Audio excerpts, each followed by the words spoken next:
байгууллага өөрөө нэг рутер авч тавиад firewall ч юм уу одоо ингээд авч тавиад интернетэд холбоод тэр бол мэдээллийн технологийн хэрэгцээг хангаж байгаа асуудал ерөөсөө биш. Хошинч өгöd гэж нэг хэдэн жилийн өмнө хөдөөнөөс ирсэн нэг юм арц. Хөлдөгчний болонд байдаг гэдэг шиг тий. Тэнд нэг Wi-Fi router нэг юм 10 жилийн өмнө аваад ирсэн Wi-Fi router нь тэнд нэг байгаа. Тэгээд интернет удаан байл.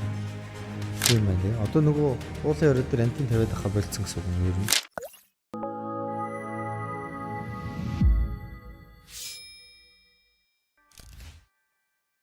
За сайн бацхан үзэгчдээ та бүхэнд энэ орой минь хүргэе. За Savnos podcast-ийн session 2-ын 3 дахь дугаар дээр Mobinet компани захирал Идэр мөнх захирал маань орж байна. Орой минь захирлаа. Орой минь. За. Таны ажил тавлаг байна Оо уу? тавлаг. За. Кино гарч байна уу? Кино өчтөр бас нэг киноны нээлт хийчихлээ. Аа тийм үү. Би чи нөгөө ингэдэг ийм хоёр юутай яваад байгаа шүү дээ.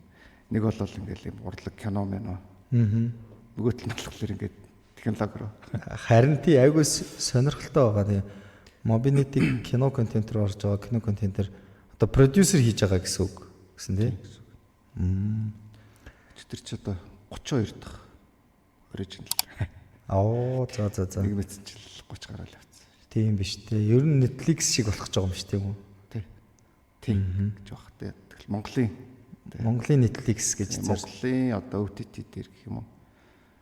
Ер нь бол OTT дээр гайг болчихсон шүү. OTT гэхээр яг юу гэсэн үгний товчлох вэ? Over the top. За. IPTV гэсэн ялгаатай шүү дээ. IPTV чинь заавал өөрөө нөгөө нэг сувг дид бүтцээ авчиж үздэг тийм. OTT чинь бол яг Netflix л гэсэн үг шүү дээ. Тийм байна тий. Application дагаад стриминг хийгээл үзэж байгаа гэсэн үг юм байна тий. За юуны өмнө урилга хүлээж авч манай подкаст орж байгаад баярлалаа. Тэгээд өнөөдөр бол бит хоёр яг ярианыхаа халах сэдвээ киногоор эхэлсэн бол ер нь Mobinet-ийн талаар ярихгүй, за Идэр мөнх гэдэг хүний талаар бас нэг ярихгүй. Ер нь Монголын байгууллагууд технологийнхоо дэд бүтцүүдийг хэрхэн шийдэх ёстой юм бэ? Тэ үүнд тулгардаг асуудлууд юу байна? За энд бол одоо технологийн салбарт 20 гаруй жил одоо 22 жил ажиллаж байгаа энэ туршлагатай захирлын үгийг ер нь Монголынхоо байгууллагуудад за технологи хэрэгцээ байгаа. Угаасаа интернет хэрэггүй байгууллага гэж ерөөсөө байхгүй болчихсон тий. Одоо бараг сервер хэрэггүй байгууллага гэж ерөөсөө байхгүй болж байна. Тэгэхээр энэ асуудлуудыг ер нь хэрхэн шийдэх вэ гэдэг талаас нь эхэлмээр байна. За тэгээд хамгийн ихний асуултаа юу гэж асуух вэ гэхээр ер нь жоохон муухай сонсогдож иж магадгүй. Гэхдээ миний зүгээр төсөөлөөр Монголын байгууллагуудын одоо дийлэнх нь DR байхгүй буюу тий одоо нөөц серверүүд байхгүй гэж би ер нь зүгээр төсөөлж байгаа. Ийм тогтолцоо айгүй муу байдаг. Нэг сервер нь л унахад орлох юм байдаггүй тий үйл ажиллагаанд тасалдлаа гэдэг. Тэгэхээр та хүнтэй ер нь санал нийлэх үү? Санал нийл. Одоо Монголд үйл ажиллагаа явуулж байгаа байгууллагуудын за ер нь цөөхөн ер нь DR-таа та.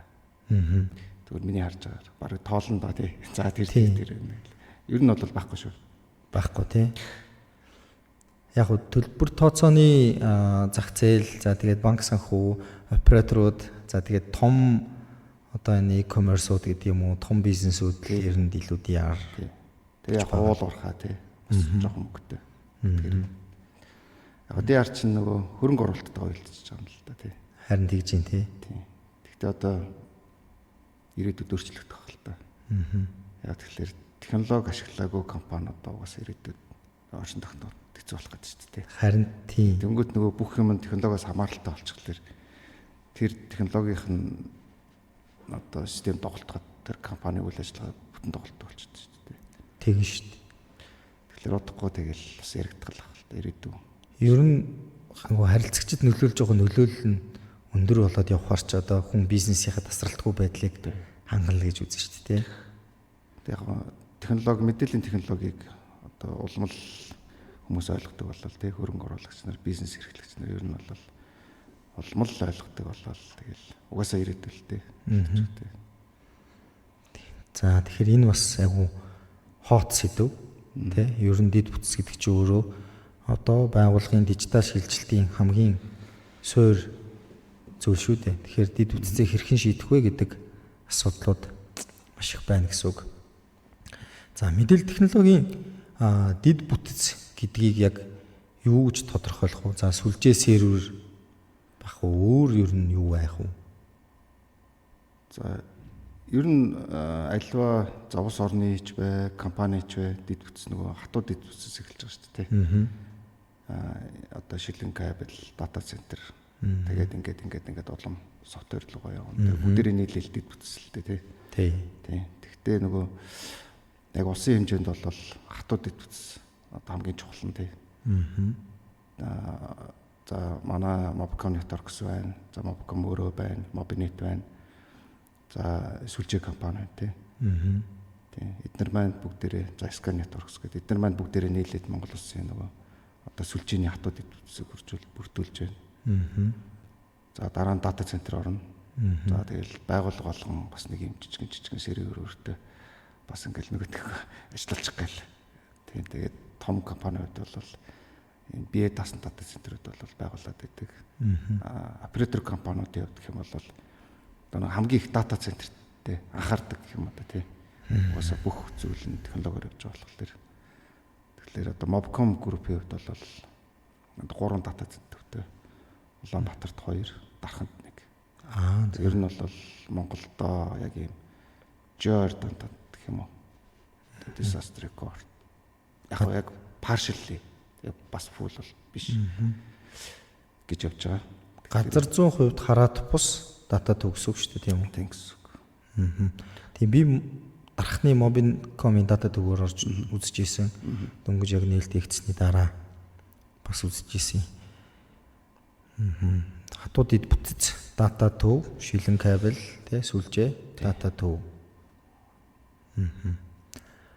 Яг хөө яриага ер нь би ямар дараалалаар ярих вэ гэдгийг их л бодсон л да. Тэгээд яг таны сайн хэлж байгаа сүлжээ, сервер, тий тэн дээр ажиллаж байгаа платформуд, за ирээдүйд ер нь клауд руу шилжиж байгаа. Клауд гэж яг юу юм? Клауд үйлчилгээнүүд гэж юу юм гэдэг дараалалаар ер нь явахаар бэлтгэсэн.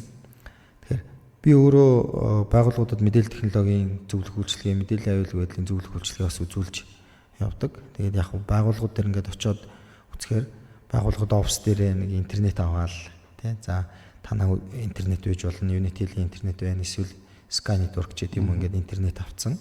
За тэгээд аль нэгийнх нь өгсөн нэг wireless router ч юм уу, эсвэл нэг router тавьсан. Тэгэл офстой ингээд интернетээ цацсан байдаг л да. Тэгэхээр энэ өөрөө ер нь яг хангалттай гэж үзэх үү, тий тухайн байгууллагын одоо тэр мэдээллийн сүлжээ гэдгийг хангалттай хамгаалж ийн гэж үзэх үү. Дээрээс нь байгууллагын нөгөө нууцад хамаарах чухал мэдээлэлүүд байдаг тий. Тэднийг ер нь хамгаалд юм уу? ISP-нүүд ер нь цаана өөрсдөө ингээд энэ байгууллагуудын ард хамгаалтууд байдгүй. За хоо интернетийн хувьд гэх юм бол бид аль болох интернет дээр одоо дундын фильтр ч гэх юм уу, хамгаалт ч гэх юм уу ер нь ингээд нээлттэйгээр хэрэглэгч нартаа хүрэхийг зорддог. Одоо ингээд бид нар тодорхой хэмжээний ингээд фильтр тавихлаар хэрэглэгчийн интернетэд хандалтууд хязгаарлагдаад эхэлнэ. Зарим протокол одоо юмуд нь ажилтдаг шүү дээ.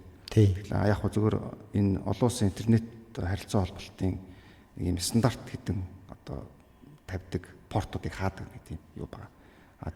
Одоо илүү нөгөө нэг атак халдлагаас хамгаалах гэдэг юм уу те. Тэр портуудыг бол зүгээр олон улсынхаа одоо юугаар гэх юм стандартаар гэх юм уу яг тэр портууд бол хаагаад тэгээд одоо гадны яг Монгол улсын хувьд гэх юм бол Оросын холбооны улс хятад улстай шилэн кабель холбогдож байгаа шүү дээ. Тэр харилцан холболтон дээр бол тухайн портуудыг хаадаг. Өөр бол ямар нэгэн фильтр болон хязгаарлалт байхгүй байгаа. Тэгэхээр нөгөө байгууллагын хувьд бол өөрийгөө одоо тухайн байгууллага өөрийнхөө халдлагыг одоо ингээд биш өөрийнхөө чиглэсэн халдлагыг одоо ингээд хариуцах нь бол тухайн байгууллага өөрийнх нь хариуцлагаас болж байгаа байхгүй. Тэгээд за ер нь бол яг том байгууллагууд бол мэдээч нөгөө нэг IT-тай тэгээ өөрийн гэсэн мэргэжлнүүдтэй одоо хөрөнгө оруулалтаа хийхээ ойлгодог, мэддэг. Тэгээ ер нь байгууллагын түвшингээс л болоод байгаа. Харин тэгээд аа. Тэгээд зүгээр миний хувийн бодол шүү. Ер нь манай төрийн байгууллагын маань ер нь том байгууллагад ороо явчихдаг.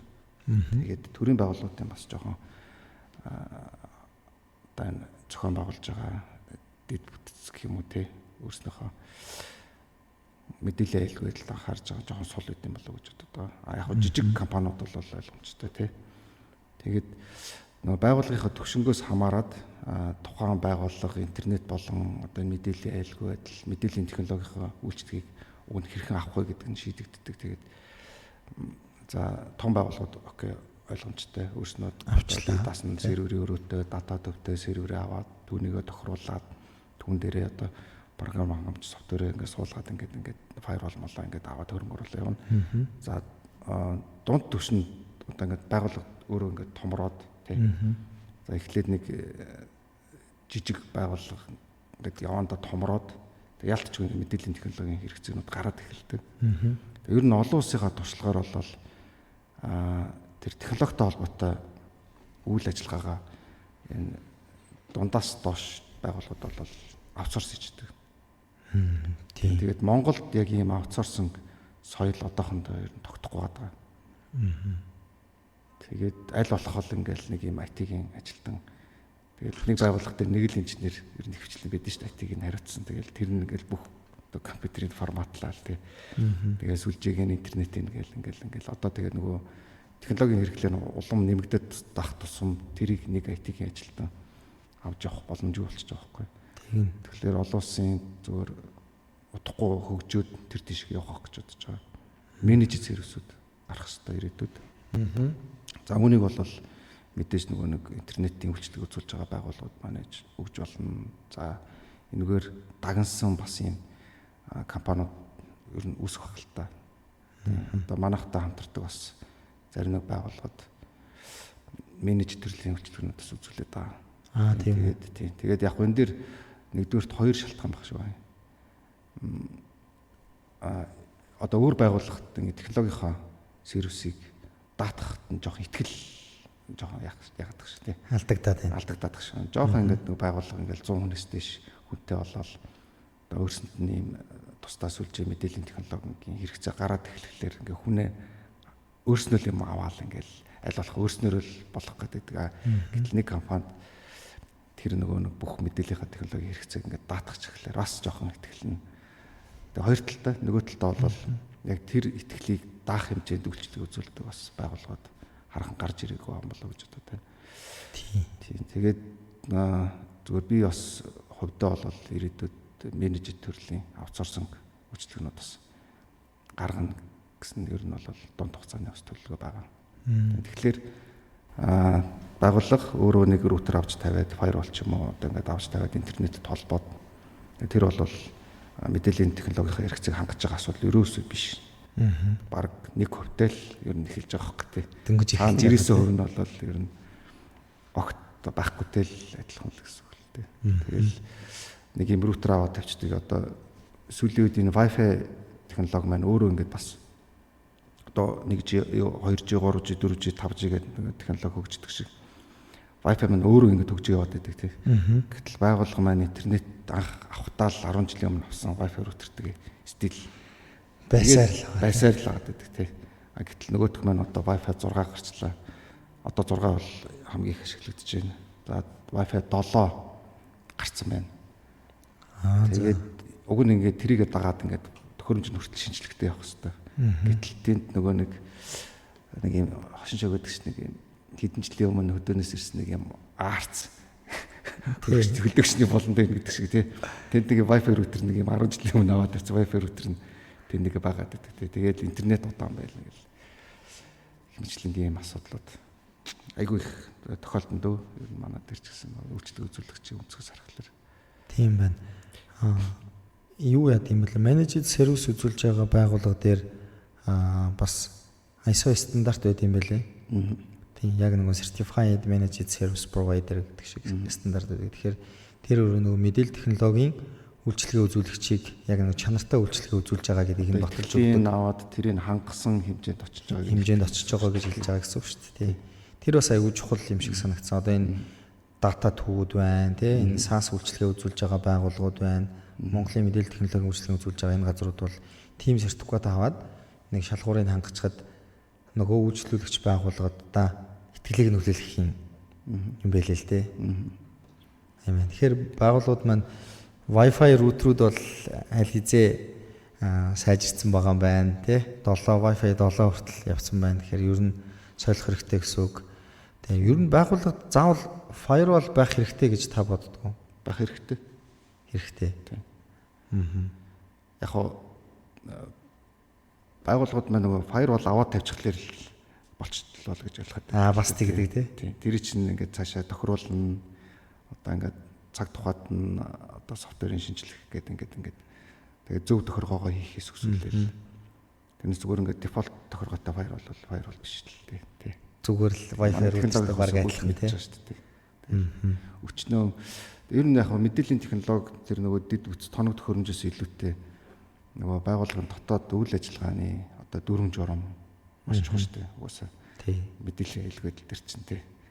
Хүний хүчин зүйл хамгийн одоо их эрсдэлтэй байгаа гэдэг шүү дээ. Тэрнээс firewall-оор бол угаасаа мэдээллийн хэлбэл хийдэгдэхгүй тодорхой. Харин тий ер нь бүгд ингээд firewall-тай байгаад за эсвэл би нөгөө түрүүний асуудаг нь iSpinner нь ингээд тэр firewall-ыг одоо virtual firewall байгаад тухайн байгууллага дээр тохируулж өгөөд ингээд хамгаалт юм уу ч гэдэм юм уу. Тим зүйлүүд байвал заавал firewall-тай байх үгүй гэ. 5-6 жилийн өмнө яг ийм төрлийн үйлчлэгээ гаргасан. За. Тэгээ яг хэрэглэгч нар маань ч ойлгоогүй тухайд манайх ч бас жоохон дутуу ойлгуулсан. Асуудлаас болоод ер нь зах зээл тухайд авч чаддаг байхгүй. Санал болгоод тэнгууд нэг ойлгодгүй. Заавал ингээл өөрөө ингээд юм ван дээрэл нэг юм төхөөрөмж ингэж харж ижил тэгээд юм аа эсвэл нөгөө томоохон байгууллагууд нэгээд яг firewall өөрснөө авч авчихдаг. Жижиг байгууллагууд нь болохоор тэрийг хэрэгтэй гэдгийг ерөөсөй ойлгохгүй гэсэн. Тэгээд яг одоо ингээл бүх юм дижитал руу шилжээл мэдээлэл хэлбэл чи ерөөс номер 1 болчихлоо шүү дээ. Тэглээ. Клауд руу ороод байна. Тэгээд удахгүй бас ер нь хөгжлийнхөө тэгэл юугаар бас эрэлт нь нэмэгдэх болчихсон. За том олон салбартай байгууллагууд ер нь VPN үйлчилгээг айгүй их хэрэглэдэг байсан тий. Салбараа нэгдсэн сүлжээнд холбох гол. Би одоо анх 2008 онд одоогийн хөдөлмөр халамж үйлчилгээний газар гэдэг төрийн агентлагт IT-гаар орж ирлээ л да. Тэгэхэд намайг ороход ерөөсөө нэг dial-up-ийн connection-тэй байгаад аймгийн одоо хилцүүдэнд dial-up-аар холбогддог. Нэг юм Windows серверлүүд dial-up хийгээл жон гэж холбогдоод сүлжээ үүсдэг гэсэн. Тэгээд тухайн үед нийгмийн татгал мобигийн VPN үйлчилгээг авсан. Улсын бүртгэл бас VPN-тэй байдаг байсан. Тэгээ бид нэр анх бүх аймагуудад RV042 гэдэг рутер тавиад VPN үйлчилгээ.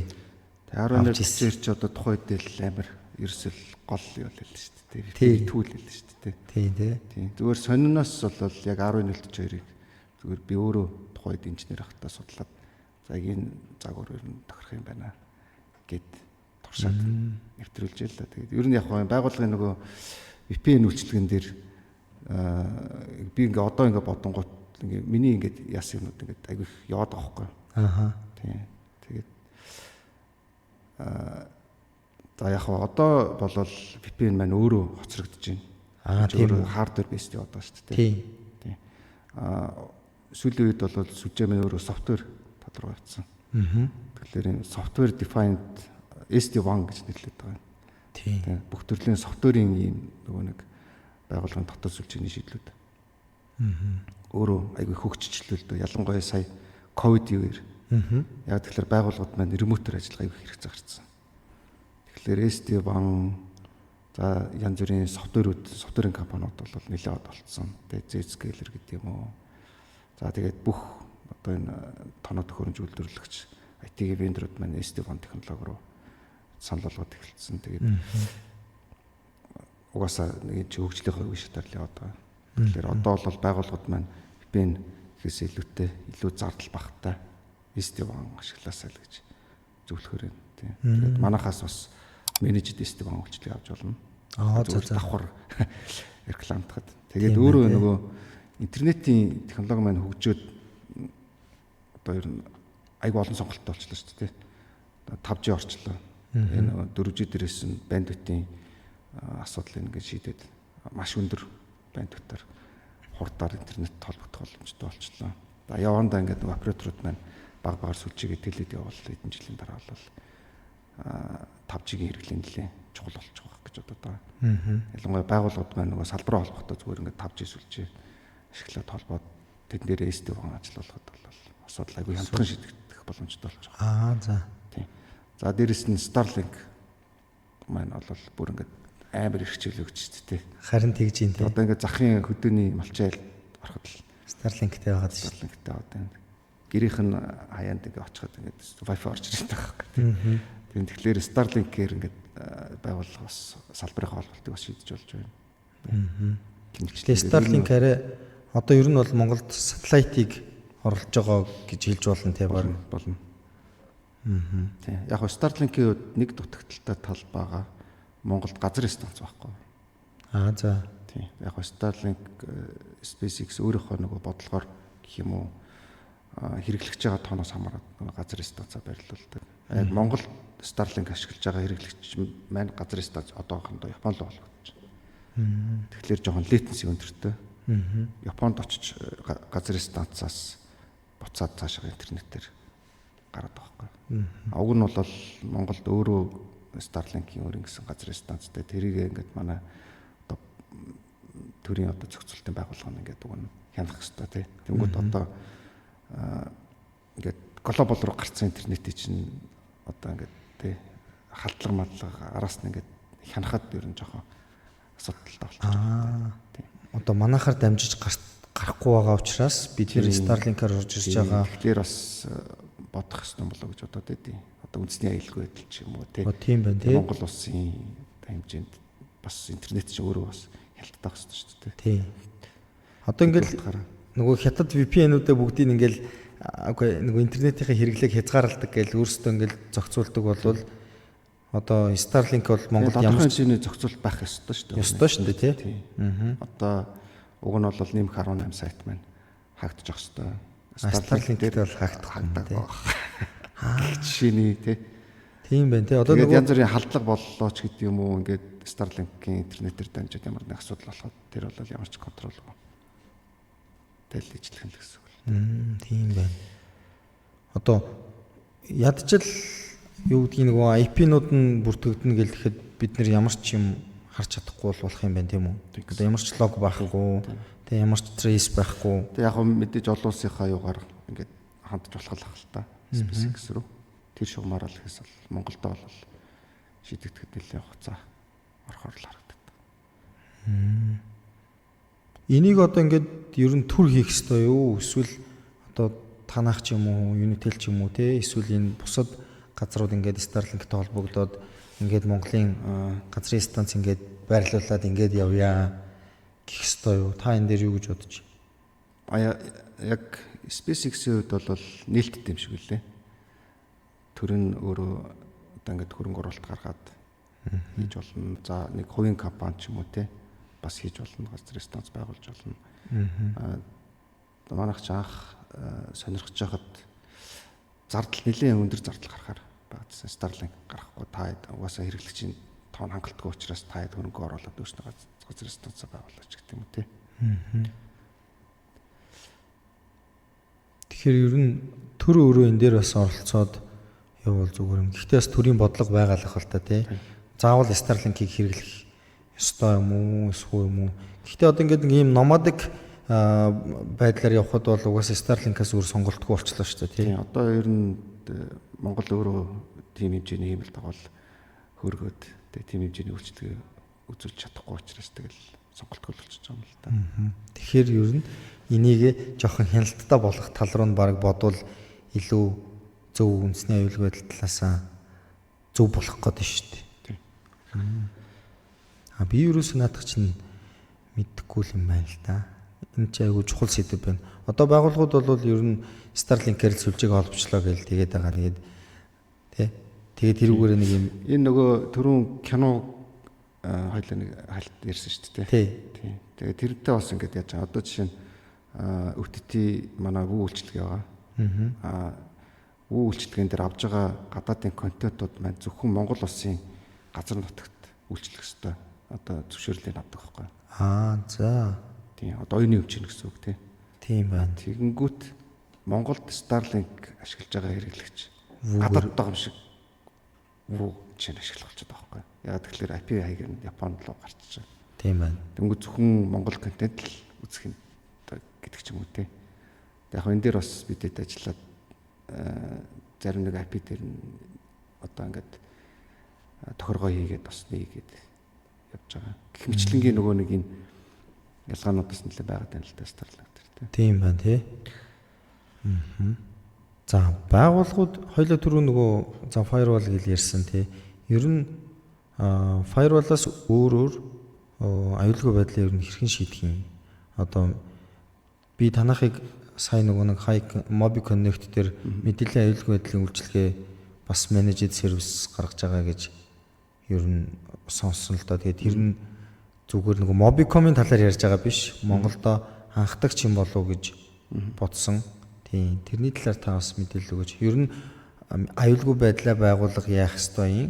Тэгээд танаа оруулж ирж байгаа үйлчилгээ өөрөө яг ямар үйлчилгээ вэ? Одоо бас л аутсорсинг гэл зэдвэр ороод байна л да. Тийм. Томоохон байгууллагууд ялангуяа том дэд бүтцтэй байгууллага маань өөрөө мэдээллийн аюулгүйлийн хяналтын төвтэй байх хэрэгтэй. Тийм. Тэгээд байгууллага болгон одоо ингээд өрөө төгчүүлээд хүний нөөц бэлдээд тэгээд хяналтаа ингээд 24/7 хийгээс хэцүү шүү дээ. Тий. Тэгэхээр тэрийг л одоо бас аутсорсинг байдлаар шийдэх гаргалгаа гаргаж байгаа гэсэн үг. Тэгэхээр ер нь нөгөө нэг олон улсынхаа жишгэртэй. Байгууллага бол өөрийнхөө үндсэн бизнест л илүү анхаарал хандуулмаар байна тий. Одоо худалдааны байгууллага бол яг тэр худалдааныхаа бизнест л ингээд нийт ажилтнууд нь толгоогоо ажиллуулж идэг тий. Тэрнээс илүү дутуу ингээд технологи тэгээ одоо энэ мэдээллийн аюулгууд яах вэ хөө гэдэгт уг ингээд толгоогоо ажиллуулах ч юм уу тий. Менежмент нь тэнд хэдэн төгрөг гарахгүй марахгүй гэдэг ингээд сууж явах хэрэггүй.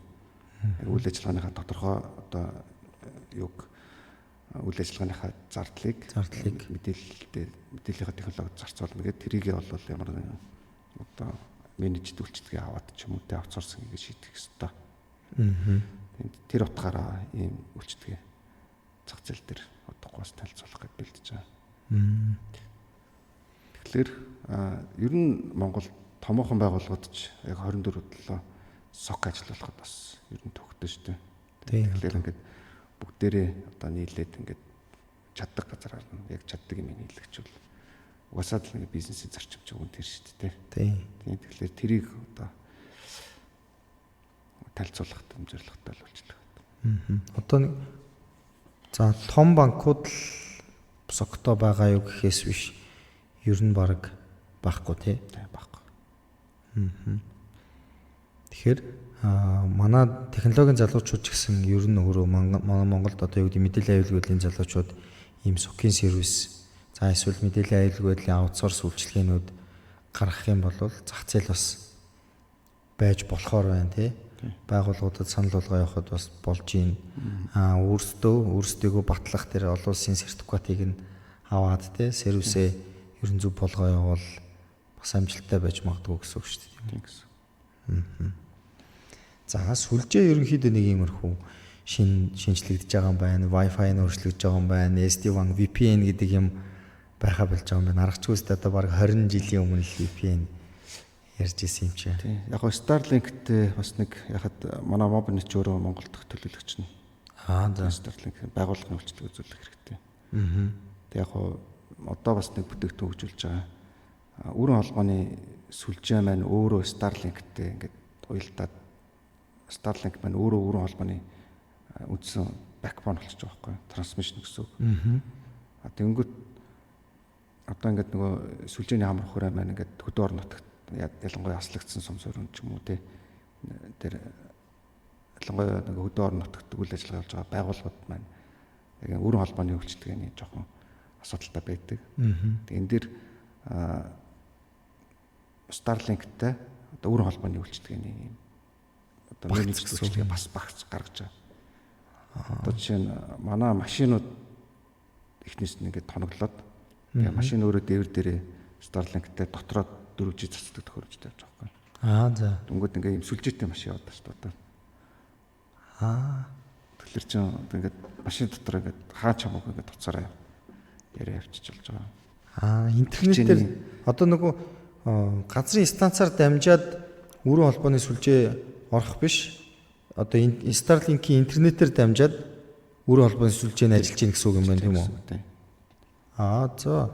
Тэгэхээр тийм төрлийн хөгжлийг бас сонирхол бас хожуулж байгаа. Тийм байна тий. Тэгэхээр одоо байгууллага өөрийнхөө за хөдөө орон нутгийн сумынхаа салбар дээр Starlink тавилаа.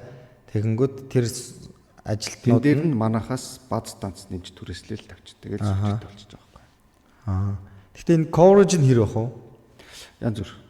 Янз бүр. Төхөөрөмжийнхөө хүчин чарлаас шалтгаалаад, хүн тарифаас шалтгаалаад. Хамгийн жижиг нь хэд нэг 100 метрийн coverage үүсгдэг ч юм уу тий. Хэрвээ өшөө жоохон томруулаад антен, outdoor антен метртэй болвол тэгэл яг ижлэхэн хэмжээний сүлжээ хүртэл үүсгэж болно. За. Өрн холбооны одоо сүлжээний хамар хүрээ гэдэг нь бас юм юг болчихж байгаа байхгүй.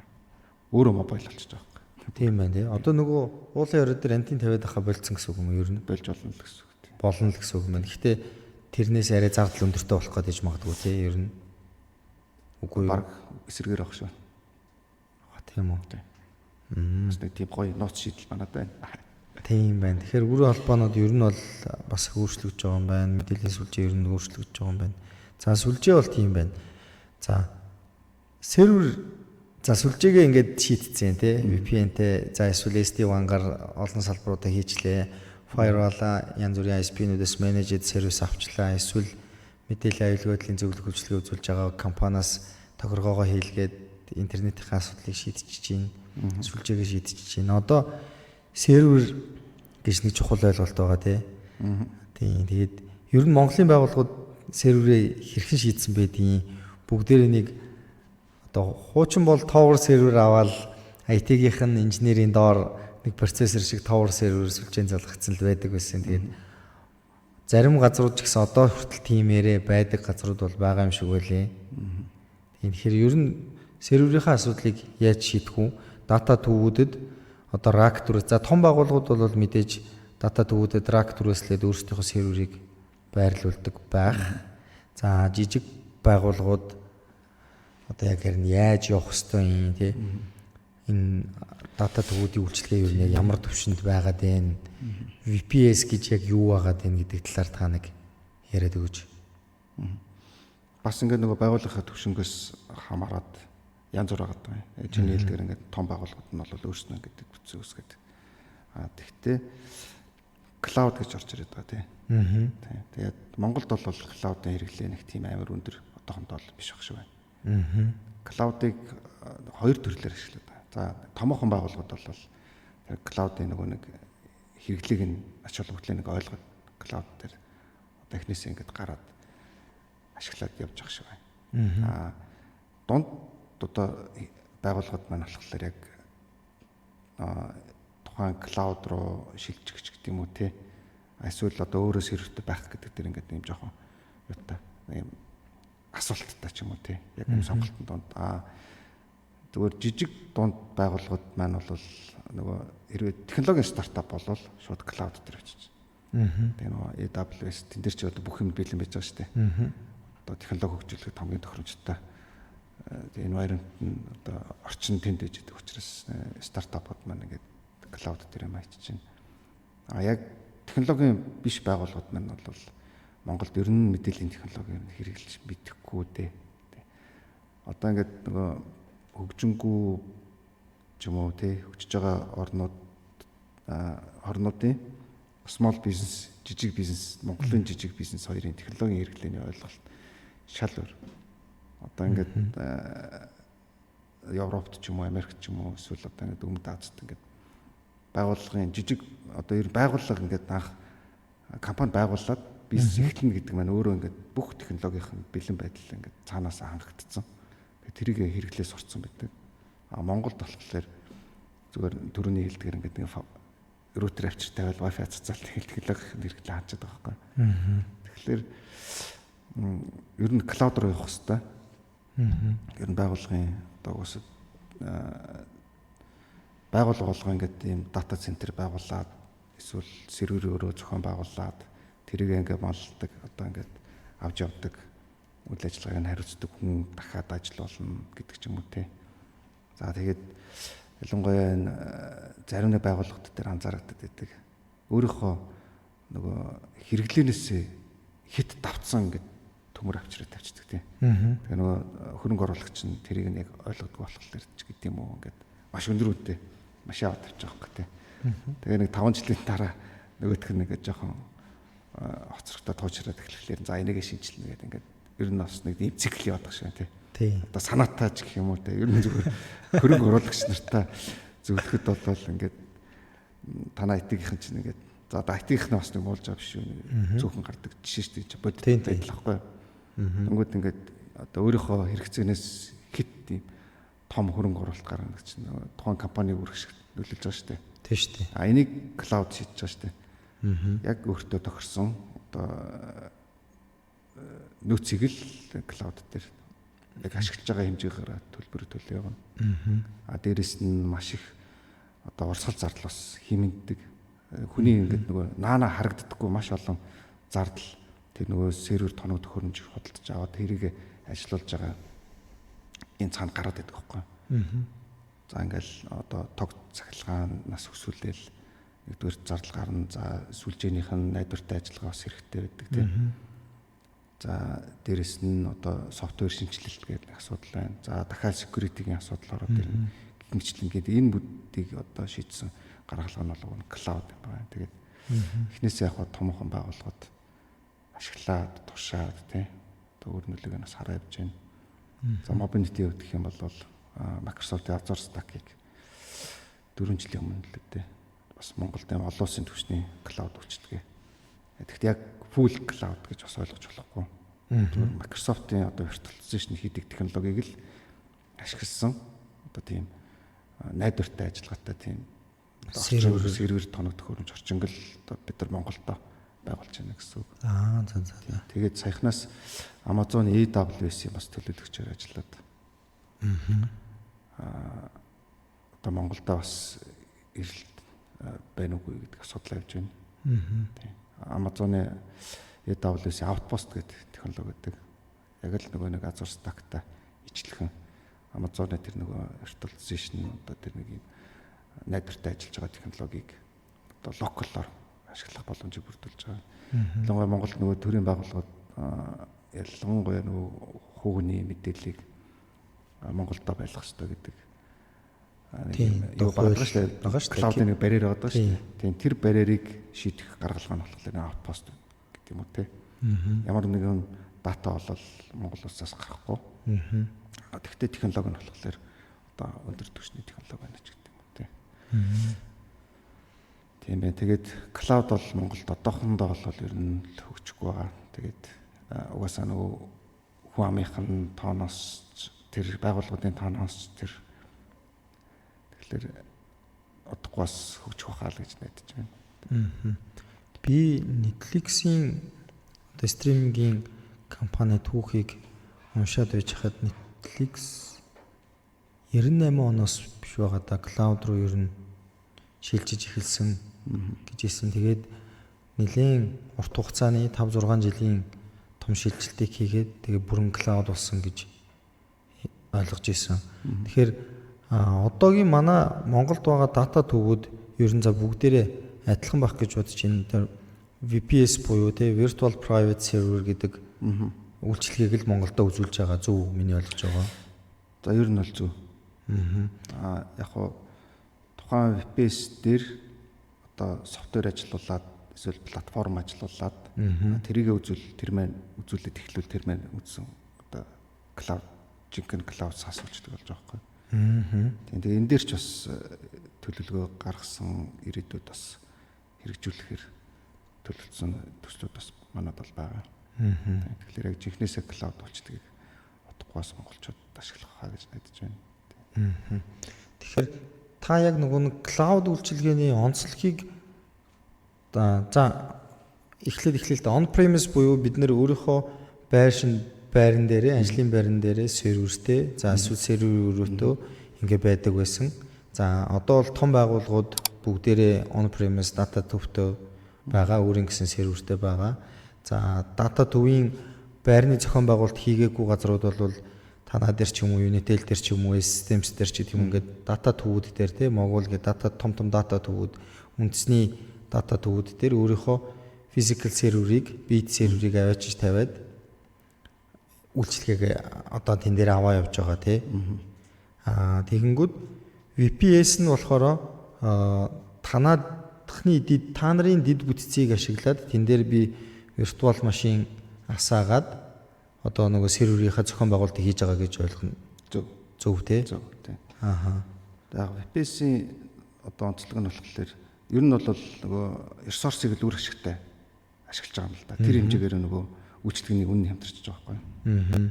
Одоо ингээд 100 байгууллага хувьдаа ингээд серверүүд тодтолж авснаас яг үйлчлэгээ үзүүлэгч нь өөрөө тэр 100 серверийг аваад тэгээд тэр ресурсоо одоо ингээд хүсэл хэрэгцээнд тааруулаад хуваарлж байгаа гэсэн үг байхгүй. Ер нь зүгээр логик нь шүү дээ тий. Тэнгүү тэр хэмжээгээр нөгөө зардал буурж байгаа. Яг мэдээж үйлчлэгээ үзүүлэгч учраас тэн дээрээ өөрийнхөө үйл ажиллагааны зардлуулах ашгийг нэмээд борлуулж байгаа. Тэгтэл тэр маань одоо 100 байгууллага 100 сервер худалдаж авснаас хамаагүй бага зардалтай. Тэгээ ер нь бол нэг тийм дийлэнх байгууллагууд байдаг дутагдал бол үйлчлэгээрээс ашиглаж мэддэггүй манай компаниуд ялангуяа. Зүгээр л өөрснөө ингээл юм аваад тэрийг л ажиллуулах гэдэг. Гэтэл ажиллаж байгаа юмыг одоо ингээд сар болгон одоо үйл ажиллагааны төсөв гэж нэрлэдэг юм да. Тэгээ Apex модельийг ерөөсөө нэг тийм үр ашигтай ашиглаж чаддаггүй. Ямар нэгэн Capex моделлор бол оруулчих гээл нэг сервер тоног төхөөрөмж юм аваад тэрийг нэг юм 5 жилээр 10 жилээр илэрхийлэл ингээд ашиглах сонирхол илүү байдаг. Уг нь бол яг хамгийн зөв модель бол Apex байгаа байхгүй. Ойлгох өөрөө ингээд баг хөрөнгөтэй тэгээд ингээд хурдан хөрөх чадвартай. Cloud бол маш хурдан хөрөх чадвартай байдаг шүү дээ. За багтаамжийн дүрлээ өөрөө тохиргоо гээд нэмлээ. Багтаамж нь одоо ингээд хитрхи ихтэй байгаа бол буулгалаач гэдэг юм уу те. Маш уян хатан юм уу бизнес хөрөх нөхцөлийг бүрдүүлж байгаа. Яг өөр дээрээ сервертэй байгуулагч ингээл түмэн зовлон баг шүү дээ. За нөгөөдгөө апгрейд хийх, унтраах уу, асаах уу, гацтлаа яалаа хэлээ гэл ингээл уг нь тэр бүх асуудлуудыг уг нь шийдсэн гаргалгаа нь cloud байдаг. Cloud-ийн ач холбогдлыг л би уг нь ойлгох гэдэг л. Тийм байна тий. Тэгэхээр cloud гэдэг нь өөрөө за яг одоо ингээд би өөрийнхөө ойлголтоор бас нэг тайлбарлах гэдэг үзэл л да. Ер нь ингээд байгууллагын системийн ачаалал нэмэгдээд ирдэг. За олон хандлттай тий хүмүүс ингээд их хандаад ирэх үед VPS сервер байсан ч гэсэн physical сервер, bit сервер байсан ч гэсэн серверийн ачаалал ресурс нь дийлхэ болвол ундаг тийм үү? Тэгэнгүүт cloud бол өөрийгөө өргөтгөөд ингээд ажиллах чадвартай буюу ачаалал даахыг чадвартай одоо нэг load balancing хийж чаддаг тий ачааллыг илүү дааж чадж байгаа ийм технологи гэсэн үг шүү дээ тийм үү? Одоо ингээд нийтлэг харагддаг шүү дээ. Янз бүрийн үйлчлэгээнүүд ингээд ачаал авахлаар доголдоод одоо зарим нэг банкны ч юм уу үйлчлэгээнүүд таяа доголдсон шүү дээ. Яасан гэсэн чинь хүүхдийн мөнгө эсвэл нөгөө нэг хувцас ингээд тарах гэсэн чинь доголж тэгээ шалтгаан нь бол ерөөсөө яг чиний түрүүний хэлж байгаагаар үүдэд нөгөө ачааллынхаа хуваарлтыг cloud-ыг оруулж ерөөсөө шийдэг байгаа байхгүй одоо энэ байдлаар. Тэгэхээр уг нь нэг гаргалгаа нэг тэр байгаа. За наад дээр чинь тэгвэл нэг ийм асуулт төрж байна надад. Ийм hybrid cloud байж болох уу? Би бол саяных дээр нөгөө би ч өөрөө банкнд ажиллаж исэн тий хам банкны бизнес дээр ажиллаж исэн хүний хувьд за яг төр засгийн янз бүрийн шийдвэрүүд байгаад төсөөлөөгүй хандлт ирэхэд мэдээж тэр болгоныг 101 тохиолдох хандлтыг даах хэмжээний ресурсыг заавал тэр байгууллага бэлдэх албагүй шүү дээ тий. Ер нь бол тэр чинь өөрөө шал үргүү зардлуулаад капиталуулаад явчихна. Тэгэхээр тэр нь тиймэрхүү шалтгаануудаас болоод бол байгууллагууд бас доголддог баг. Тэгэхээр өөрийнх нь on-premise шийдэл байгаа. Тэгэнгүүт тэн дээр ингээд cloud-ыг одоо юу гэдгийг ингээд хажуу талдаа ингээд байлгаж идэг тий. Энэ хамтд нь ингэж явж болдгоо. Тий нөгөө cloud нэг юм хөгжлийн үе шатууд яваад байгаа байхгүй. Тий за яг эхлээд on-premise байсан. Тэгээд cloud гайгүй шуурсан тий нэг гэсэн. Тэгснээр бас full cloud ч бас cloud ч өөрөө технологич санаа. Бас ингээд доголддог юм байна гэдэг. Тэгээд ингээд hybrid болж байгаа байхгүй. Тэгээ одоогийн байдлаар бол зүгээр hybrid шийдэл бол хамгийн зөв шийдэл байх гэж бодож байна. За тэгээд дараагийн шат нь болохоор multi cloud гэдэг ингээд олон төрлийн cloud-ыг ингээд хойлоод ашигладаг ч юм уу тий. Тэгэхээр яг чиний хэлдэг бол нөгөө hybrid cloud гэсэн юм уу тий. Тэгэхээр өөрөө одоо ингээд average гэх юм уу эсвэл normal ачааллаа өөрийнхөө on-premise дээр аваад илүү гарсан ачааллаа хэрэгтэй үедээ cloud руу гаргацдаг. Энэ бол аюу тийм гоё уяатан шийдэл байгаа. Тийм байна тий. Тэгээ энийг яг хаа бид дотооддоо ч гэсэн ийм шийдэл бас хэрэгжүүлэх гэдэг судалгааныхаа шатанд явж байгаа. Харин тийм ер нь яг л хэрэгтэй үед нь тэр cloud-аас нөөцөө аваад хэрэгэлдэг юм байвал бас айгүй зүгээр байгаа. Тэгэхээр байгууллагууд ч гэсэн ер нь cloud сервисыг илүү бас хэрэглэж үзэх хэрэгтэй, хэрэглэх хэрэгтэй тий. Өөрсдий чинь одоо хин нэгэн хүний ажилтны IT-гийн чинь ширээнд ор tower server байх үе тий. Байвал тэрийг энэ дата төвийн үйлчлэгээ үзүүлээд байгаа байгууллагууд руу шилжүүлэхтэй. Тэгээд энэ явандаа энэ cloud үйлчлэгээ рүү шилжүүлэх нь илүү оновчтой зөв гэсэн үг. Тэгээд cloud руу шилжихэд бас анхаарах юм ялтж бол бас мэдээллийн айлг байдал болчиход. Тэгээд cloud маань өөрөө public дээр хөвчлэн байгаад байгаа. Тэгээд public дээр нэг чинь тэгэл бас дахиад эрсдэл үүсгэж байгаа. Тэгээд энэ дээр хамгийн зөв одоо хийх чухал мэдээллийн айлг байдлын асуудал нь байгууллагын дотоод соёл гэх юм уу тий. Тэн дээр энэ нэг cloud-ын тэр нэг мэдээллийн айлгын ойлголтыг нийт ажилтнууд тохино хамгийн чухал челленж гэх юм уу. Тийм байна. Тэгэхээр тэрийг шийдсэн тохиолдолд cloud бол хамгийн зөв шийдэл. Тийм байна. Ер нь нөгөө за яг firewall ч юм уу тэр physical device-уудаар гаднаас ирж байгаа хандлтуудыг бол ингээд зохицуулаад ээж чаддаг. Нөгөө insider trade гэж ярьдаг дотроос халдж байгаа халдлагыг бол одоо юутаач байсан хүний бодол санааг өөрчилж чадахгүй гэдэг шиг өгөгдөл мэдээлэл бол хүн л аваалгаад төслүүлдэг шүү дээ тий. Мэдээллийн айлгүйдэл чинь нэг юм бас буруу ойлголт байгаа гэдэг шиг. Тэр IT-ийн л хүний асуудал гэдэг. Нэг тийм нийтлэг ойлголттой шүү дээ.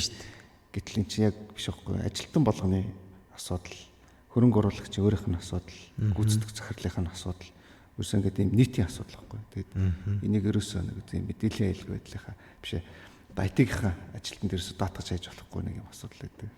Харин ч бүр IT-гаас тусдаа буюу өөр хэлдэс нэгжин тий эрсдлийнхаа удирдлагын доор ч гэдэм үсээ өөрийнхөө удирдлагын доор маба удирдаад явах хэрэгтэй гэж үзэж байгаа шүү дээ. Нийт ажилтнууд одоо мэдээллийн айлгуудын ач холбогдлыг ойлгосон тохиолдолд байгууллагын мэдээллийн айлгууд хангагдаж байгаа шүү дээ. Тийм. За тэгвэл жижиг байгууллагууд бол ер нь одоо бит сервер мэрвэр бол хэрэггүй.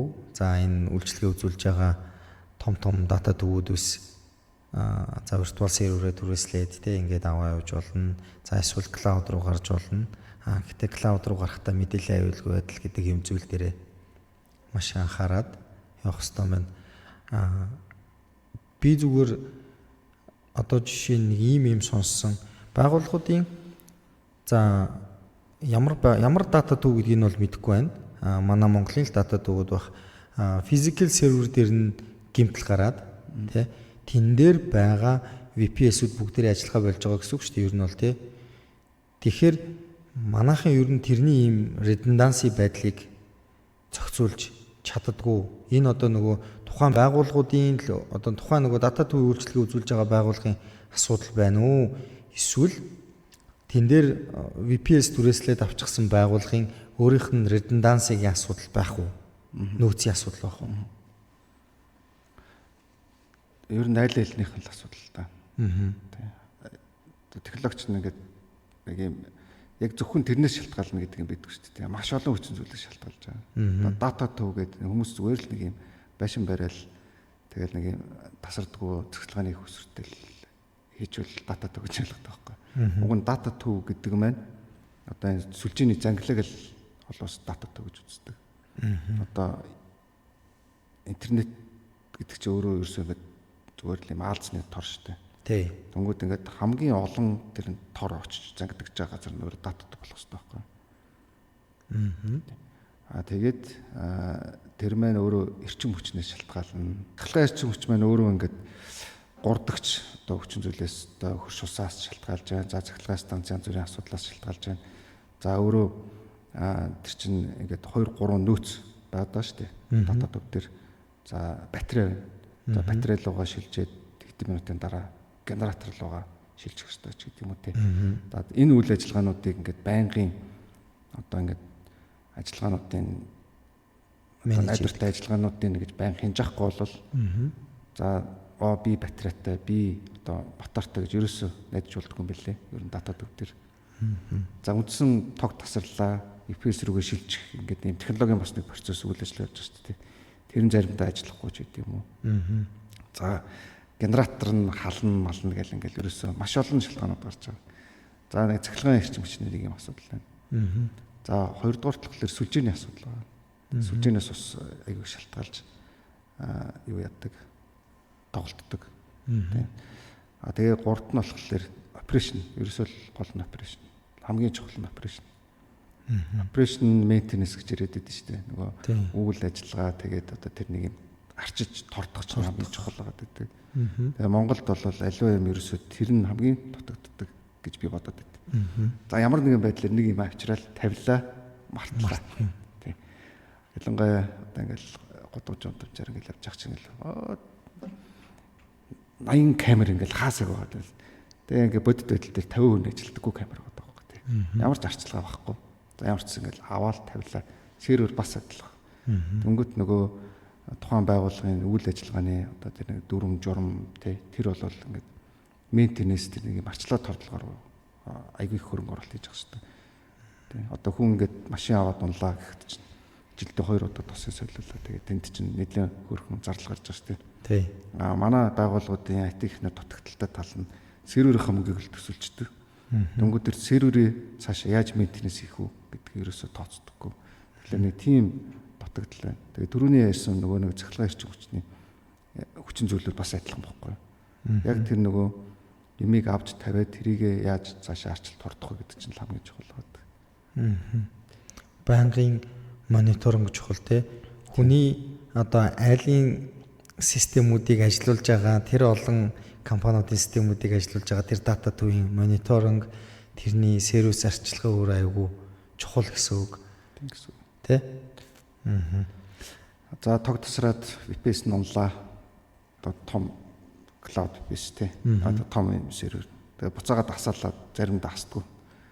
Яасан гэсэн чинь манай IT-ийн хошигд шүү дээ. Асгаа яаж асахаар мэдхээр алерт бартцсан сервер айгу олон жил ингээд нөгөө апгрейд хийгээгүй ч гэдэг юм уу те. Нөгөөд одоо мэдгүй софтвер релиз одоо жилд 2 3 гардаг юм уу те. Тэгээ тухайн үед ингээд апгрейд хийж явах хэрэгтэй. Яг ингээд апгрейд хийгдэггүйс шалтгаалаад нөгөө вендор нөхцөл саппорт өгөхөс татгалцчихдаг шүү дээ. Тийм ба. Сервер онцлоо яах вэ ингээд. Танах чинь хоцрогдсон софтвер учраас наадхан дээр чинь саппорт үзүүлэхгүй гэдэг чинь асуудлууд маш их үүсдэг. Тэгэхээр operation maintenance бол маш чухал. Тийм байна.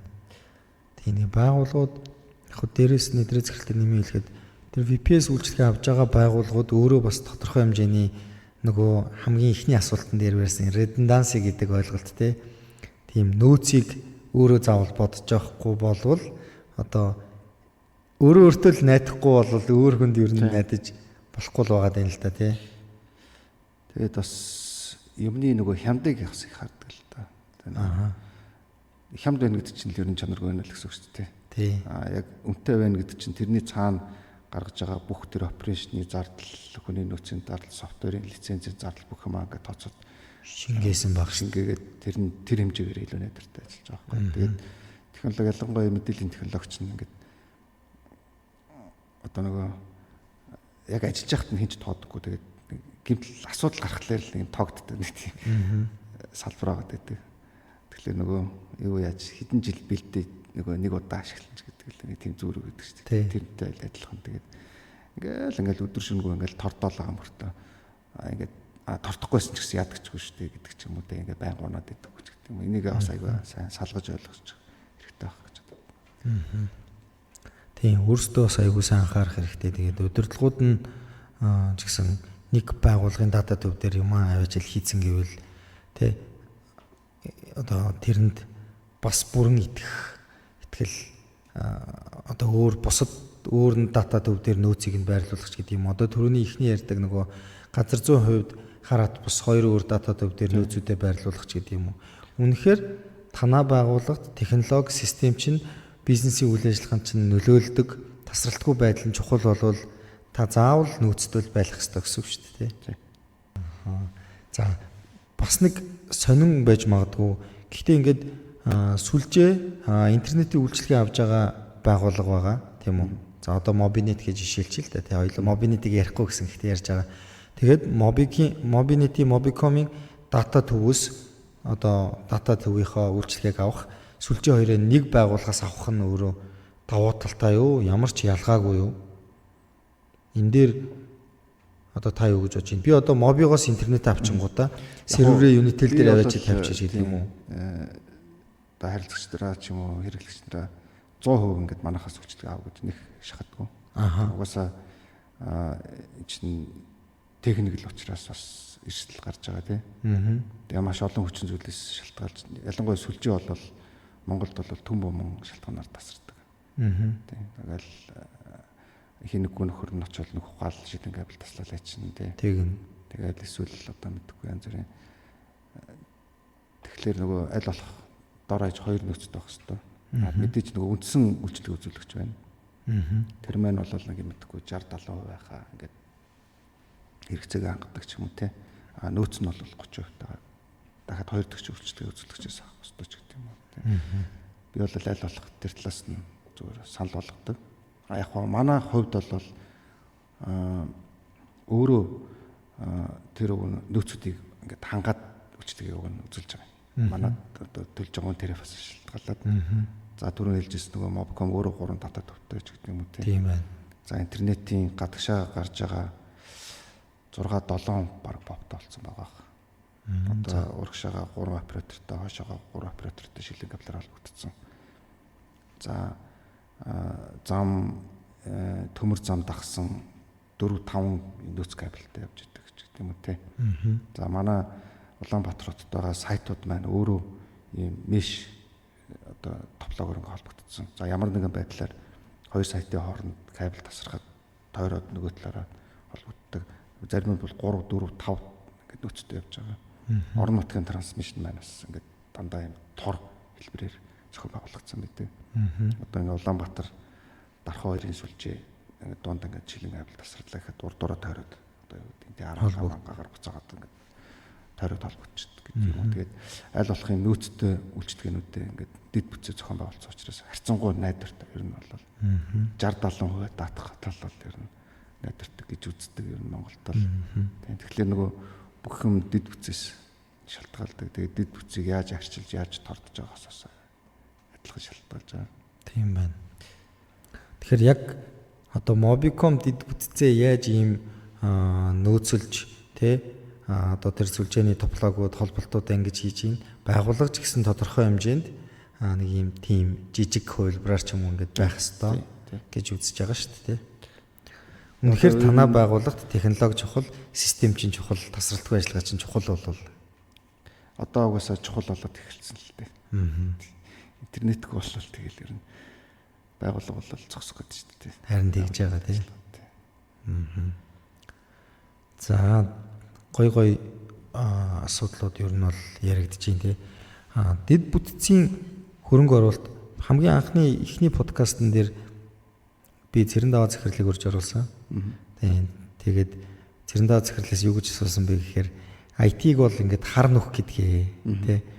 Хар нөх руу орсон юм ингээд алга болчдөг. Тийм тэрэн шиг энэ таа ч гэсэн түрүүн бас яриандаа дурдж байна тий. Технологийн дэд бүтцийн хөрөнгө оруулалт гэж өөрөө өгөөжийг үнэлэх боломж бас айгүй бага байдаг. Тэ. Тэгэхээр ер нь энэ хөрөнгө оруулалтын ROI гэж нэрлэдэг өгөөжийг ер нь хэрхэн хэмждэг юм те. одоо тэгвэл клауд хоёулаа түрүүний ярьсан клауд хэрэглэхтэй холбоотой энэ өгөөж нэмэгддэггүй энэ ер нь хэмжих боломжууд нь ер нь хэр байдаг вэ? Тэгэхээр байгууллагын удирдлагууд бол за нэг сервер аваад тавьсан тэр чин за нэг дээр 50-60 саяар авцсан гэлтэй нэг дотроо бодвол нөгөөх нь 3 жилдээ илэгдээд дуусчдаг. Тэгэхээр тэрний өгөөжийг ер нь хэрхэн хэмжих боломжтой вэ? Тий, одоо ялангуяа нэг клауд үйлчилгээ үзүүлдэг олон улсын том провайдерууд бол бэлэн түүл санал болгочдөг баг. Хөө за. Тий. Жишээ нь Amazon-ныхантай ингээд уулзаад Amazon-ы борлуулалтын ажилд нь юугаар үнэлэгддэг вэ гэхээр Amazon-ы AWS-ийг ашиглаад тухайн байгууллагт ямар үр өгөж өгснөөр нь тухайн борлуулалтын ажилтныхаа KPI хэмждэг гэж байгаа юм. Энэ бол бүр амар супер тийм нөгөө борлуулалт яваад байгаа тийм. Тэгвэл энийг сонсонгууд шууд Amazon-оос үйлчлэгээ авмаар санагдаж байгаа тийм. Тэгж яасан би авчихад борлуулалтын ажилтнад манай компани бууж байгаа энэ үрэшгээр цаанаа гэд бонусаа одоо инсентив хэмжүүлдэг гэсэн үг байна тийм. Тэгэхээр зөндөө төлөвлөд өгдөг. За би нөгөө түрүү ярьж байсан шүү дээ. Өөрөө ингээд сервер ажиллуулах наана ингээд зүгээр нэг IT-ийн ажилтнанд л цалин гаргаж байгаа мэт зардал байгаа боловч тэрний цаана маш олон нуугдмал одоо зардлууд өгчин зүйлүүд байж идэг. Тэгэхээр тэр болгоныгоо ингээд тийм шингээс нь тооцоол бидэд бас хийж үзчихсэн. Тийм. Ер нь cloud одоо on-premise хоёрын одоо ингээд зөрүүн дээр бол яг тухайн үр ашиг нь бол 60-аас 70% таа гард юм билээ. Ашигтай. Тийм. Нөлөө үзүүлдэг гэсэн. Зардал нь багасдаг. Тэгсээр нэ хэвийн ажиллагаа нь илүү тий. Тийм хэвээ одоо найдвартай ажиллагаа нь илүү. Тийм. Тэгэхээр хэрвээ сонирхвол бас тухайн байгууллага дээр юм кейс аваад тий. За танах ямар хэмжээний одоо сервер тоног төхөөрөмж capacity шаардах юм. Тэгээд энэ дээр нь cloud дээр одоо ажиллавал ийм хэмжээнийх on-premise дээр чинь ийм хэмжээний анхны хөрөнгө оруулалт тэгээд цаашаа операшн дээр нь ямар зардлууд гардаг гэдэг нь бас тооцоолоод өгч болно. Тэгэхээр ер нь бол cloud service илүү өгөөжтэй байх нь байна. Тэгээд найдвартай ажиллагаа нь илүү бас чухал байна гэсэн үг шүү дээ. Тийм байна. За ерөнхийдөө дэд сүлжээгээ ярьж ин серверээ ярьж ин тий. Одоо энэ дээр ажилладаг нэг хүний нөөцийн талаар хоёул яриа л тий. Манай Монголын IT-ийн залуучууд ер нь цөөхөн инженерүүд ер нь цөөхөн байна гэдэг тий. Тэгэхээр хүний нөөцийн асуудал ер нь хэр тулгамдж ин. За танаа байгууллага дээр ер нь зах зээл дээр хэр байна тий. Энэ угсаал тулгамдсан асуудал байсан одоо ч байна. Тэгээд ирээдүйд ч улмал тулгамдсан асуудал болох бах. Байсаар л байх бах. Тийм. Тэгээд яг ижлэхэн яг тэгэхээр манай мэдээллийн технологийн өөрөө мэрэгжил маань олон улсын одоо түвшинд үнэлэгддэг мэрэгжил шүү дээ. Одоо хаач мэдээллийн технологийн одоо мэрэгжилтэн хэрэгтэй болдог. Тэгээд тухайн хүн маань өөрөө заавал физикали тэнд очиж ажиллах шаардлага зарим тохиолдолд байхгүй байдаг ч гэдэг юм уу те. За олон улс төдийн зөвшөөрсөн сертификат маань ямар үнэтэй вэ бүгдийг мэдж байгаа те. Одоо CCNP ч юм уу CCI Cisco-гийн сертификат, Microsoft-ийн сертификаттай ажилтан одоо маш их гадагш явж штэ.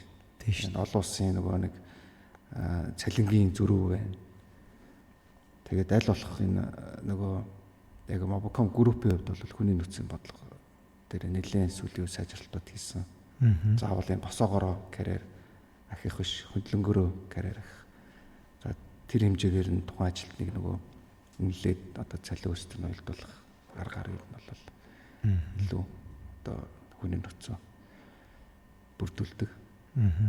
Тийм тэгээд дээрэс нь яг бэлтгэж байгаа болсон хүч маань бас хангалттай байдаг л дээ. Харин тийм. Тоо маань хангалттай байдаг. Тэгээд яванда одоо ирээдүйд Монгол улс маань хөгжөөд те. Тэгээд энэ аутсорс бас итгэг юм IT-ийг зүгээр авчирч ажилладаг. Одоо юу л явах гэж бодож байна. Өөрсдөө эзэн суугаад тэгээд IT-гийнх нь энтгчүүд за бусад улсынх нь тийм. Тиймэрхүү одоо удахгүй болох байлгүй дээ. Өстө гоё одоо Одоо мөрөөдөл гэж хэлэхэд тий. бас муухай. Гэхдээ мөрөөдөл биелэж болно. Бид нэр өөрсдөө хэр сайн байх, хэр чадварлаг байхаас хамаарж Монгол Улсын хөгжил хурдтай байвал энэ зүйл бол ойрхон байгаа гэж бодож байна. Ягаад гэвэл тэнд асар олон хүн байна. Тэгэхээр бид нэр тэр хүмүүсийг бас ажилуулж чадах бах тий. Яг энэ асуултаар би ер нь байгууллагуудын хөгжил гэсэн бэхээр технологийн компанид хүртэл өөрт нь ийм хүний нөөцийн асуудал байна тий. Тэгэхээр зүгээр энгийн байгууллагад бол за ганц IT байгаад энэ бүх асуудлыг бол хийж чадахгүй, бүгдийг нь дийлж чадахгүй тий. Тэгэхээр ялгаагүй та нарт бас хүн олдох нь бага л байгаа. Тэгэхээр илүү чаддаг хүмүүсээр нь чаддаг зүйлийг нь хийлгээд явбал түрүүний таны хэлдэг нэг бизнесийн байгууллагууд бол бизнесээ л хэрхэн явуулах вэ гэдгийг илүү бодож ивэл зүгээр байгаа. Тий. Тэгээд ер нь өндөрлөгтэй шиг хандж байна тий. Тийм ер нь өндөрлөгтэй шиг хандж байгаа. Нөгөө нэг за би бас нэг зүйл дээр ер нь бодож өгдөг. Манай технологийн ялангуяа мэдээллийн технологийн мэрэгчлэтнүүдийн үнцэн үнэлэмж ирээдүйд улам өсөх байхаа гэдэг ер нь найддаг. Тийм. Зүгээр л нэг юм компьютер форматлдаг. Одоо хүнийг л бараг л IT инженер тий.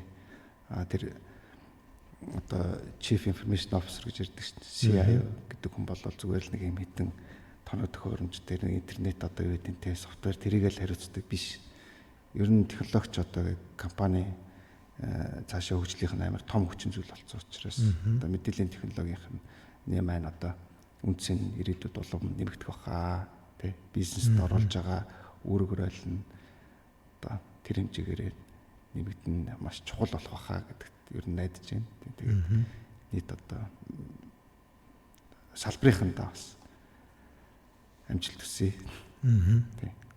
Тийм ер нь нийлээд тий одоо ингээд чаддаг мэрэгчлүүд нь нийлээд үйлчлэгээ үзүүлдэг. Байгууллагууд маань одоо тэр чаддаг компанид нь чаддаг хүмүүсээр нь ажиллаа хийлгээд тухайн одоо үйл ажиллагааных нь одоо төлбөрийг нь төлөө явдаг ч юм уу тий. Тэгээд тэр хэмжээгээр Монголын технологийн компаниуд томорно. Тийм илүү чадваржин тий. Тэгээд ингээд нөгөө мэдээллийн технологич өөрөө маш олон салбар бүчирдэж шүү дээ. Маш олон чиглэлтэй. Тэгээд тэр болгоноороо ингээд ийм мэрэгсэн илүү чадварцсан ийм болсон хүчтэй ийм мэдээллийн технологийн байгууллагууд оршроосоо гэж хүсэх байна. Тэгээд тэр хэмжээгээр ингээд мэдээллийн технологийн үйлчлэгээ хүмүүс ойлгож ашигладаг болох хаа гэж найдаж байна. Тийм маш гоё зүйл байна. Гоё одоо ер нь бид нар чинь технологиор IT-гаар одоо эдийн засгаа солонгоруулна гэж айгүй хэрж байгаа тий. Магадгүй манай мэрэгсэн залуучууд Монголоосоо дэлхийн бусад оронд ийм менежд сервисүүд үзүүлэгч боломжууд байгаа тий. Тэгэхээр өөрсдийгөө маш сайн бэлдээд боломж нь ер нь бол байгаа гэсэн үг шүү дээ. Улсын хөгжил ярьсан дээр би сүүлийн ганцхан асуултыг ийм асуулт асуумаар байна. Дата төвийн үйлчлэгээ үзүүлж байгаа байгууллагын захирлын хувьд те манай Монголын дата төвүүд олон улсын байгууллагад ер нь одоо гадны байгууллагад энэ дата төвийн үйлчлэгээ үзүүлэх боломж ер нь байдаг юм уу? Ирээдүйд бид нэр тийм болох уу? Ирээдүйд одоо болно гэж бодож байна. Найдаж байна. Боломж нь чухал байгаа. Тийм. Тэгээд маш олон хүчин зүйлүүдийг ер нь бол даван туулж иж тэр хэмжээнд очих гэж найдаж байна. Тийм. Яг хөө жишээ хаад манай хөрөнгө оруулагч KDDI гэж компани байдаг. Японы KDDI өөрөө телехаус гэдэг ийм сүлжээ дата төвтэй. Дэлхийн одоо маш олон оронд ийм сүлжээ дата төв байгуулсан туршлагатай. За. Тийм. Тэгээд тэр одоо Монгол улс тэр сүлжээнд бас орохыг ч бас үүсэхгүй тийм. Тэгээд ер нь бол одоо хууль зохицуултын одоо асуудал ихтэй ер нь бол шийдэх ёстой юм шиг бас бодогддог. За мэдээж тэгэл төр засгийн дэмжлэг. Тэгээд яг хав газар зүүн хувьд яг ингэ тохиромжтой үгүйг бас хэлж мэдэхгүй. Яг тэгэхээр манай интернет маань өөрөө хоёр хөршөөрөө дамжиж гарч байгаа шүү дээ. Тий. Өөр ямар ч гарч байхгүй. Тий. Эсвэл хятадын газар нутгаар эсвэл Оросын холбооны газар нутгаар дамжиж гарч байгаа. Тэгээд дата төвийг ямар тохиолдолд ингээ олон улс гарах шаардлага юу Хүлээн зөвшөөрдөг вэ гэхэлэр миний түрүүний хэлсний сүлжээний зангилаа авах хэрэгтэй Монгол улс маань өөрөө. За. Тийм. Тэгээ маш олон сүлжээ ингээд зангилагдсан тэнд ингээд маш их трафик явдаг гэж бидэд одоо дата төв гадагшаа аутсорс хийнэ гэж ер нь ярих хэрэгтэй. Тэгтэл яг Монгол улс маань яг одоогийн байдлаар бол нөгөө Аз Европын хоорондох транзит урсгалыг л үзүүлж штэ. Тийм. Тэр нь болохоор Монгол ерөөсөө яадаггүй. Одоо юу гэдэм бэ? Нэг юм одоо транзит гэдээ яхах л нөгөө нэг транзит тээвэр гэж ярьдээ штэ. Тэнгүүд транзит тээвэр нь ерөөсөө ингээд Монголоос үл хамааран ингээд шууд дамжаад өнгөрөө авчиж байгаа байхгүй. Гэтэл тэр маань өөрөө одоо мэдгүй бүс нутгийн хэмжээнд одоо өвөр Монгол ч юм уу эсвэл хоошоо бүрээд ч юм уу тэнд байгаа хэрэглэгч нарын мэдээлэл Монголд одоо бөөгнөрж тэн дээр ингээд зангидагдчихэж тэнд ингээд олон улсын дата төв өсөх нөхцөл болцсон үүснэ гэж байна. Зүгээр миний хувьд бол бодоод байгаа. Зүгээр ер нь бол бодлогын төвчний асуудлууд байх нь. Тэгээд нөгөө хоёр хөрш маань өөрөө юм жоохон хаалттай хоёр ус байгаа гэдэг тий. Тэнгүүд одоо яг Монгол руу бас дата төв рүү зангидагдахгүй юу тий. Хөгжлөнгийн ер нь нэлээд судлах шаардлагатай байх л та. Тэгэл айгүй олон Монголд одоо олон улсын дата төв байгуулна гээл яриад хөрөнгө оруулалт маш их одоо ингээл энтэд яригдалах шиг байна. Харин тийм. Тэгээд яг ер нь бол дата төвийг хэрэглэгчээ эхэлж олцоод ер нь байгуулдаг юм. Ер нь юутай мэлээ. Туршлагатай. Тэрнээс зүгээр ингээд одоо 20 тэрбум төгрөг 30 тэрбум төгрөгөөр нэг юм гэс дата төв барьчих гээл. Барьчвал барьчаад хэрэглэгчээ болох шиг хэрэглэгчээ эхэлж олцоод дараа дата төв барих нь хамаагүй эзэн засгч үүрэх шигтэй. Тэрнээс нэгэд ингээд барьсан тохиолдолд тэр бол зүгээр маш том юм хүний хөрөнгө оруулагчийн толгойн өвч болчихсон юм шиг л. Тийм байна. Тэгэхээр нөгөө зангилаа гэдэг агагийн учир чи өөрөө тэр юм шүү дээ тий. Зангилаа болоод бүх юмний дамждаг төв болоод ирэхийн цагт тийм дата төв бариул нөгөө зангилааны хэрэглэгч нь өөртөө ороод ирж шүү дээ. Нөгөө зангидагдаад эхэлж наа чинь би цэрүүрээ барьшуулъя тоног төхөөрөмж тавья гэлээ. За ойлголоо. Тэгэхээр манай технологийн бас за мэдж байгаа бах. Тийм. Гэхдээ маш сайн судалгаатай байх хэрэгтэй байна. Ирээдүйд Монгол улс Аз одоо Европыг холбосон дата төвийн зангилаа болоод тий ингээд илүү технологиор солонгорсон эдийн засагтай болоод ингээд явах болтугай гэж ерөөе. Тэгээд подкастт нь оролцсон танд баярлалаа. Ажлын амжилт хүсье. За баярлалаа. За Ерөөл Батар шиг. За Ерөөл Батар шиг.